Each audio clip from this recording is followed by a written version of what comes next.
اختياري للكليه وللقسم مش موفق ابدا. بص لصحابي البنات اللي بينجحوا واللي دخلوا كليات كويسه، انا كنت كل يوم ازعل. اول سنتين في الكليه بالنسبه لي كانوا اكتر سنتين اعاني فيهم في حياتي بسبب التفكير. انا حرفيا كانت كل معاناتي معاناه نفسيه مش جسديه خالص. انا كنت بفكر دايما ان يا رب لو كانت معاناه جسديه كانت هتبقى ارحم من النفسي، حرفيا من ارحم من التفكير، ارحم من عدم النوم بسبب التفكير. لا، ارحم بكتير بجد. انا كان عندي صحاب في الكليه، وكنت داخله الكليه اصلا بصحاب، يعني ما كنتش تايهه ولا كنت رحت دورت على القسم لوحدي ولا الكلام ده كله. لا، انا كنت معايا صحاب. تمام. فانا سبت صحابي واوريدي انا لوحدي، انا حاليا لوحدي. تمام. انا اخترت اني اكون لوحدي بسبب اللي حصل والمشاكل اللي حصلت والظروف بتوريكي كل حاجه حقيقيه. فمريت في الترم الاول في سنه اولى ان انا اكون يعني الشله اللي انا كنت فيها اتفضت تماما. بعد كده بقى فضلت افكر، طب انا دلوقتي انا في الكليه بعمل ايه؟ انا ايه هدفي من الكليه اصلا؟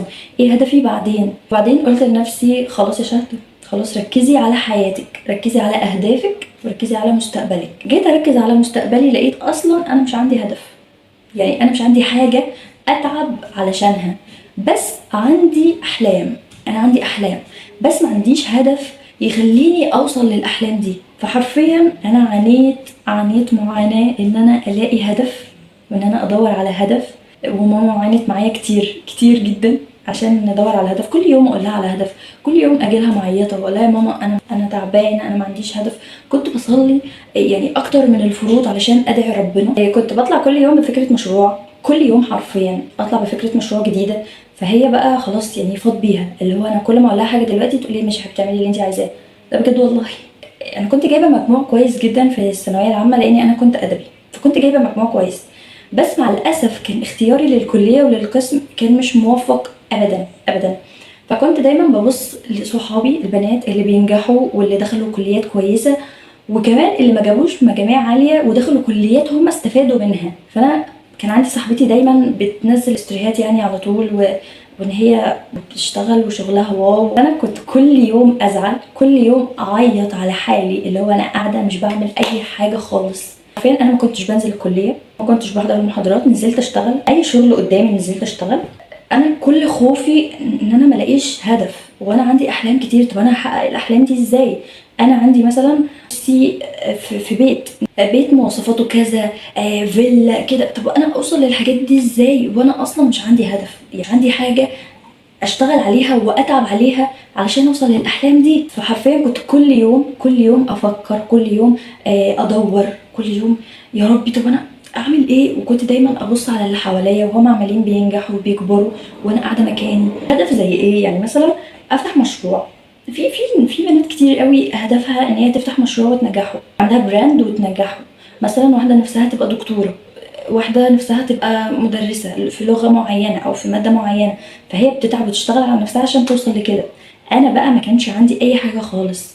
حاولت أفكر في حاجات كتير قوي، أنا حاسة إن أنا مش شبهها، يعني أنا مش حاسة نفسي في وظيفة معينة، أنا مش شايفة نفسي في وظيفة معينة. وجربت حاجات كتير وما نفعتش فيها حرفيا، لحد ما خلاص أنا على حافة الاستسلام. والله العظيم أنا خلاص أنا هيجيلي اكتئاب، أنا عايزة أروح عند دكتور نفسي أقسم بالله. بس طبعا يعني انا كان نفسي، والله العظيم كان نفسي لو متوفر ومتاح عندي ان انا اروح لدكتور نفسي يحل لي مشكلتي كنت رحت. بس انا حرفيا محدش حل لي مشكلتي خالص الا ربنا. اقسم بالله ان انا ما كان عندي باب الجا له خالص غير ربنا. انا كنت حرفيا والله كنت بصلي اكتر من الفرض علشان ادعي ربنا واقول له يا رب يا رب بس وقفني على اول الطريق. واعيط وانا بدعي وانا بصلي، اعيط في يوم عرفات، اعيط وادعي واقول يا رب يا رب انا تعبت وما كنتش قادره، والله ما كنت قادره. عشان والله العظيم ان التعب الجسدي ارحم من التعب النفسي بمليون مره. ما كانش عندي باب الا ربنا، وادعي وانا واثقه ان والله واثقه ان ربنا هيستجاب لدعوتي. وبالفعل الحمد لله ربنا استجاب لدعوتي. ولما عرفت هدفي، لما عرفت الهدف اللي انا اتعب عليه واتعب عشان اوصل لاحلامي ولاهدافي، اتغيرت كل حياتي. التعب النفسي راح، ان التعب النفسي والتفكير راح. ممكن دلوقتي اكون تعبانه في تفكير علشان خاطر الهدف بقى، يعني افكر هعمل ايه بعدين، افكر مثلا في سكريبت للحلقه، هفكر مثلا ازاي هظبط وضعيه التصوير، وهكذا. انا خلاص لقيت هدفي. كنت دايما اقول يا رب حطني بس على اول الطريق وانا هكمل. رب انت عارف ان انا لو اتحطيت على اول السلم انا هتعب، والله هتعب عشان اوصل لاحلام. بقيت احسن من نفسي، بقيت فرحانه كل شويه، ربنا بيحقق لي حلمي، ربنا استجاب لدعوتي. حبيت الكليه، حبيت القسم، حبيت اني انزل الكليه، واوريدي احنا في الاجازه ومتلهفه ان انا انزل الكليه علشان خطط كتير قوي ان انا اعملها في الكليه طبعا. وما كنتش ببص للي حواليا وبشوف استورياتهم عادي. لما بطلتي تفكري في المستقبل حياتك حلوت. هل معقول لما بطلتي تبصي على حياة الناس وتزعلي حياتك حلوت؟ وانك لو عندك هدف احمدي ربنا عليه، احمدي ربنا عليه وركزي عليه. سيبك من كل اللي حواليكي، سيبك من اي حاجة بتحصل حواليكي وركزي على هدفك بس هدف واحد تركزي عليه، تسنطري على هدف واحد بس. اما ما تركزيش على كذا هدف في وقت واحد، ده غلط وهتتشتتي وهتزعلي. كل ده غلط. اي بنت دلوقتي ما عندهاش هدف، ما عندهاش حلم، مش بتفكر في هدف. انا حاسه بيكي، اكتر واحده ممكن في العالم تكون حاسه بيكي ان انت عماله تدوري على هدف وتعبانه ان انت تدوري على هدف.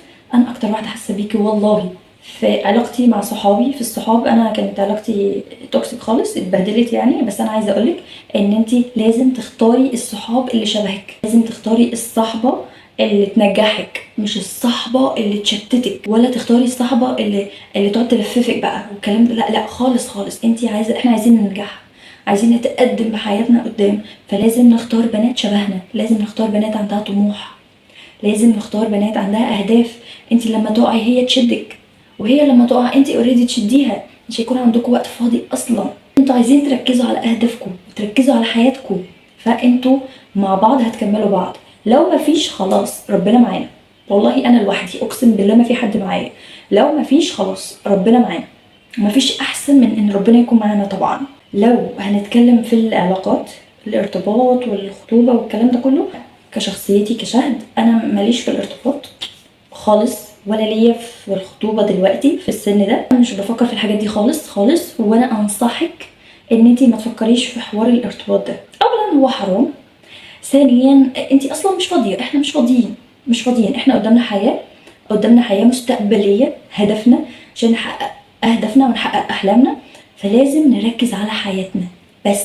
او لو عندك شريك محترم كويس شايف حياته وشايف شغله وشايف مستقبله وعنده اهداف وعنده طموح وعنده حاجات نفسه يعملها يحققها، ماشي مفيش مشكله. اسالي الاول ايه طموحك، ايه هدفك، نفسك تبقى ايه قدام، نفسك تعمل ايه بعدين، عندك مشروع، عندك كذا. اسالي. لو مفيش خلاص انتي مش فاضيه اصلا، احنا مش فاضيين علشان نركز على حياتنا ونركز على مستقبلنا. نتكلم علشانك. لو عايزه تنجحي فضي حياتك وخليكي كده مركزه على هدفك، ركزي على هدف واحد خلصتيه. بص، ورقه وقلم ابص لكل حياتك وانت داخله الكليه، تكتبي كل الحاجات اللي انت عايزه تعمليها في الكليه، تمام. وبعد كده وانت داخله تشوفي الورقه، تشوفي انا هركز على اول حاجه خالص، تمام. اول هدف كتبته هركز عليه واقوم عاملاه، تقومي عاملاه في الكليه على طول. عملتيه وخلصتي منه تعمليه صح، تمام.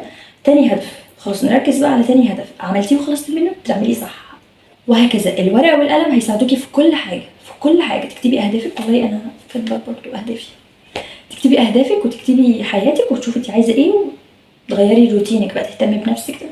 بس تركزي على هدف وتسنطري عليه، تخلصيه تدخلي على الهدف التاني، تخلصيه واقراي كتب. حبي لنفسي اتغير 180 درجه لان انا عايزه انجح، فلازم نفسي تبقى معايا، لازم ابقى نظيفه من كل حاجه حرفيا. وبس كده. انا اتكلمت من قلبي وقلت لك كل حاجه حصلت معايا. فاتمنى ان انتي تخلي بالك من نفسك وتخلي بالك من اختياراتك في صحابك، وتركزي على نفسك وتركزي على حياتك. كل حاجه هتمشي معاكي تمام، كل حاجه هتبقى فل. احبكم.